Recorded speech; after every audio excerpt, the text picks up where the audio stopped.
Welcome to this video, where I will show you how to manage notifications in the Calm app.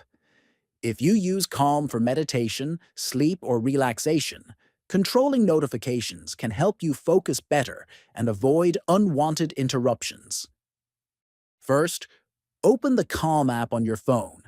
Next, look at the bottom of the screen and tap on the profile icon to open your account page. Then, in the top left corner, tap on the Settings icon. This will open the Settings menu where you can adjust various features of the app. Then, scroll down through the Settings options until you find the Notifications section. Tap on Notifications to open the notification settings. Here, you will see three types of notifications listed: recommendations, promotional offers, and resets.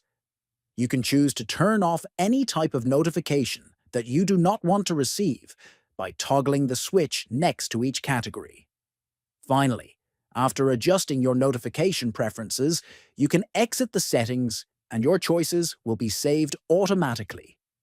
This simple process helps you customize your Calm app experience and reduces distractions so you can enjoy your meditation and relaxation sessions uninterrupted. Thanks for watching, and don't forget to subscribe for more helpful tech tips.